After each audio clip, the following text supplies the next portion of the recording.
Eric Favre, Sport Game.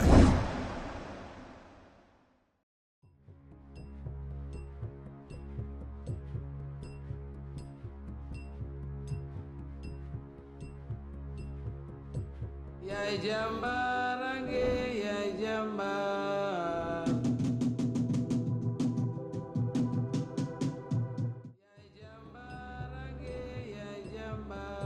Alors je dirais pratiquement avec beaucoup d'humilité que c'est la lutte qui m'a choisi. nee naa leen làmb du sport culture la ñun dafa am beneen level bu ñu war a yóbbu làmb. damay cooki war ak yow gartombe laa lay tegal you know gartombe xam nga lan mooy gartombe. sama carrière lu nooy amu ci bugguma ko xam nga boo naan damay cooki ak yow damay fayit ak yow nangam man maa opté bëre dóor muy métier dóorante kon ay dóoranteeg ay xeex ak ay fayit ak yooyu loolu wax bu yàqu la. À Mbour, fief de Bombardier, le soleil ne se lasse jamais de darder ses rayons sur l'océan paisible, au décor enchanteur des pirogues. Symbole d'une communauté de pêcheurs ancrée dans les valeurs ancestrales.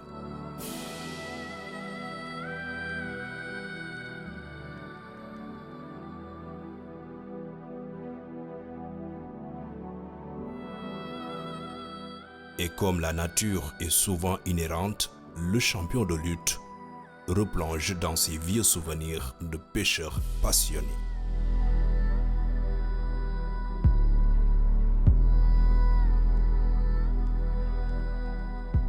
Ces lutteurs ne sont pas simplement deux gros bigs qui se tapent sur la figure.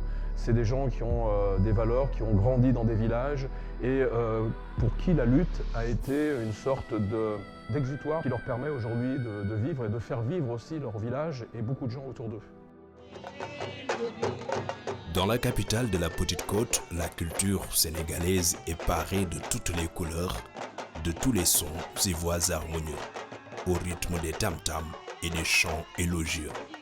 Une tradition qui fascine, une ambiance bon enfant. Même Eric Favre, passionné de la culture sénégalaise, n'a pas pu résister devant les spectacles joyeux.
Mbour, c'est également la course aux pirogues, au grand plaisir des visiteurs.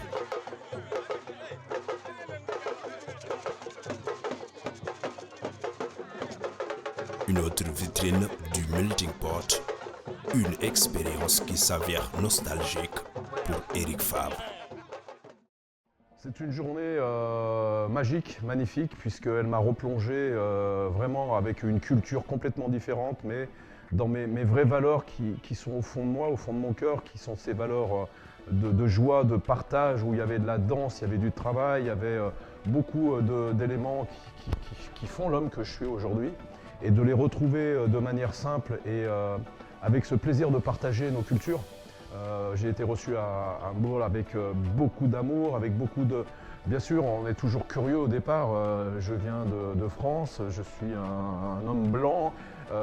Il y a toujours une interrogation pour savoir ce que je viens faire là, mais très rapidement, le courant est très vite passé.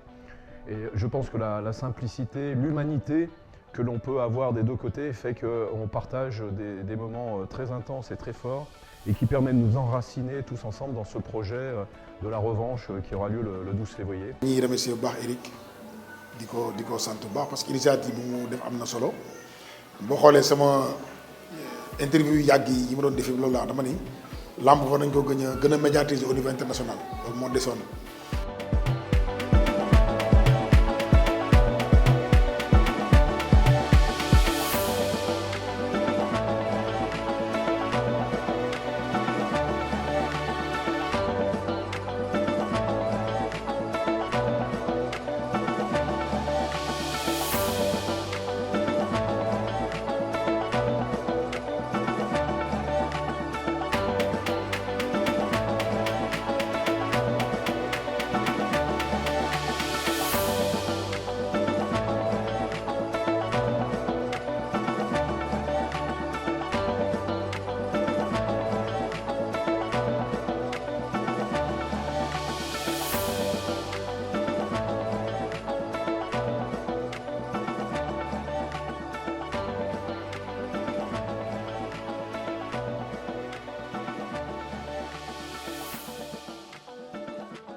Réfane a un environnement et un paysage complètement différents, bien sûr, beaucoup plus dans le centre du pays.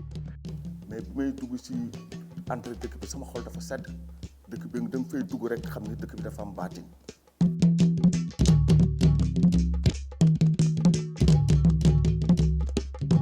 lu ngeen doon gis may def yëpp fa laa ko bàyyi bu ma ko bàyyi woon 40 ans bu ma delloo damay mel ni ku koy doog a def.